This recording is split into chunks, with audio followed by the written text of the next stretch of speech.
winning mentality, championship programs, family tradition. Bearcat Update covers everything Northwest Missouri State sports. Welcome to Bearcat Update. I am your host, Calvin Silvers. Fall sports is in full swing at Northwest, with plenty of action being played over the past few weeks. One team that was set for action last week was the Bearcat football team, but after COVID-19 concerns within the Lampkin football program, the game was canceled. Our reporters Chase Chambers and Hunter Helmig got thoughts from players about the cancellation and the Bearcat Marching Band's Impromptu performance. Punter Mike Cohency reflects on winning Special Teams Player of the Week. It's an honor. I can't believe I actually got that. It's crazy. But our punt coverage did a really good job the whole game, and our defense did a good job, like with the bad field position that we put them in to get stopped. So we did good during the game. Yeah. After nearly 600 days without Bearcat football, the team gets back out on the field only to have their second game canceled.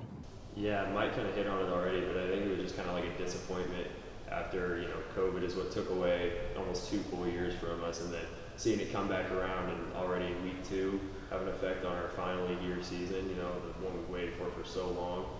That's the toughest part about it, was it being this quickly. We expected probably an issue to arise at some point, but week 2 is not what we expected. The Cats are looking at the positive side and want to focus on getting better with the extra practices they have.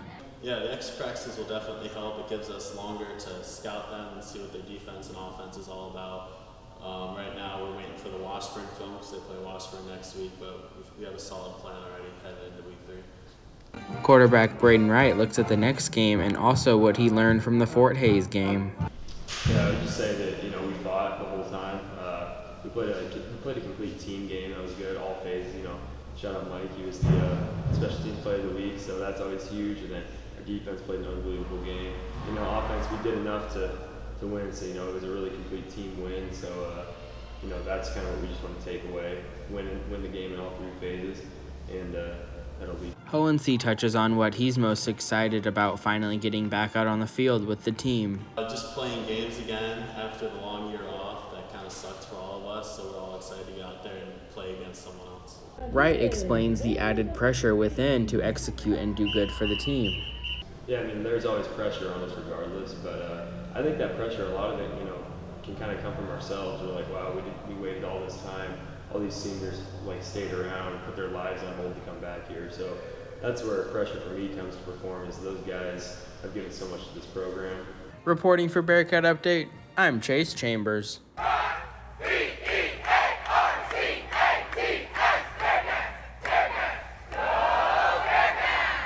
Thanks, gentlemen. Northwest is currently ranked 4th in NCAA Division II.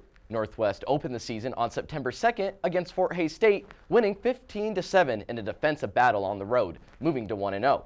We're going to take a quick break, but don't go anywhere. You're watching Bearcat Update on KNWT Channel 8. Welcome back to Bearcat Update. Northwest football will have to wait another couple weeks to use their newly renovated locker room at Bearcat Stadium. The $1.5 million project was completed in late July and provides more lockers, a new equipment room, a new study room for athletes, and more. Our reporters Cameron Purvis and Mackenzie Denning give us a look at what the finished project looks like. Hello, I'm Cameron Purvis. Today I sat down with Ben Freeman, an active Northwest football player. We talked a little bit about Northwest's new $1 million state-of-the-art locker room, and he also talked to me about how different it is from the locker room they had in previous years. My name is Ben Freeman. I'm a redshirt freshman here on the football team. Got here in 2019. When I got here with the old locker room, it was pretty, dark and dingy. A lot of stuff was outdated, like old wooden lockers. The logos were all out of date. There's a problem with the ventilation, so sweaty pads and gloves would just kind of simmer, and there was no ventilation to get that out. When the new locker room got revealed, it was honestly pretty breathtaking just to see where it came from and where it is now. The new locker room, it's all very modern. The lockers are state-of-the-art. They look just like any D1 programs. Looks like a Power 5 school. Looks like Alabama and Clemson. It's state-of-the-art. The lighting in there is so much better. It's not dark and dingy in there. It looks clean. the furniture we have in there is all new and comfortable to sit in, not broken down like it used to be. The facilities, like the restrooms and the showers, are all redone, and the drainage is really good. We have ventilation in place so that our pads and our gloves and our helmets all get aired out overnight. So the issue of getting sweaty pads back the next day for practice isn't an issue anymore. And it honestly makes us feel like we're at the D1 level that we play at now that we can be in a locker room for the Division I program. On a day-to-day basis, it's honestly a great place to come in between classes. You know, most of the players on the team live off campus, so instead of trying to get parking going to and from campus all day, we can kind of just stay in the locker room, hang out together. There's tables to do homework at. We got TVs up with gaming systems so that we can kind of hang out like we would at home with each other. We got Madden in there. We got Call of Duty. I think we have more than 3 TVs up that just have the daily schedule. We can watch TV on.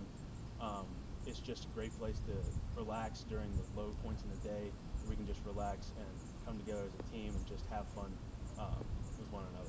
Thanks, guys. The Bearcats' next contest is set for September 18th as they'll head to Warrensburg, Missouri to take on Central Missouri in a highly anticipated MIAA matchup. We're going to take another quick break. When we come back, we challenge 2 Bearcat football players in testing their skill in another sport.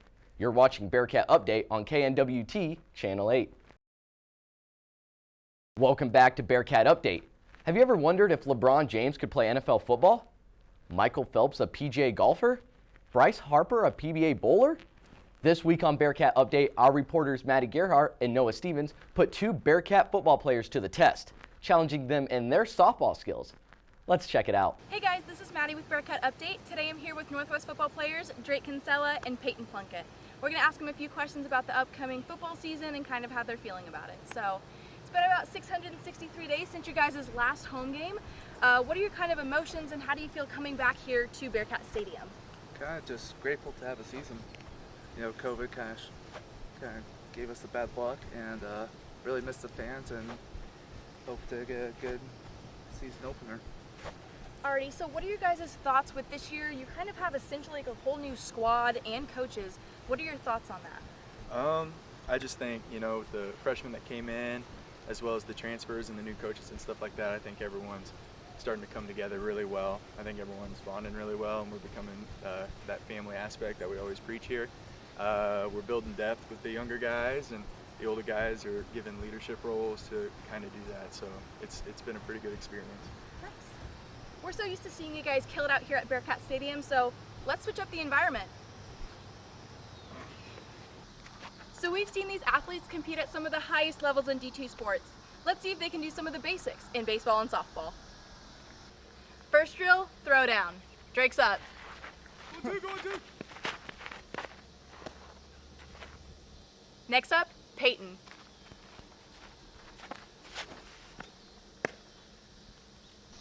Last event, batting. Furthest of 3 contact swings wins.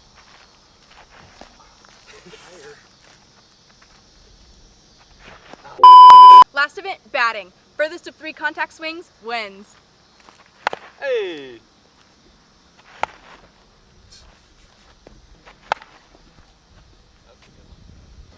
Now, Peyton's turn.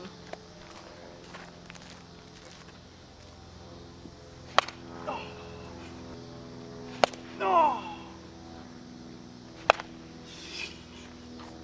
Yeah, he won. Rapid fire questions. Game day superstitions. Always wear the same undershirt. Oh! If you could have any superpower, what would it be? Strength. Who's the messier roommate? That's me. It's me.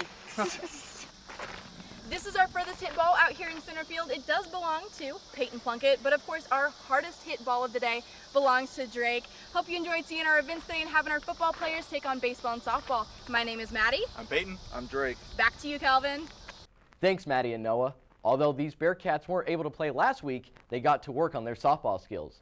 The 2 might take some advice from the Northwest softball team if they plan on playing anytime soon.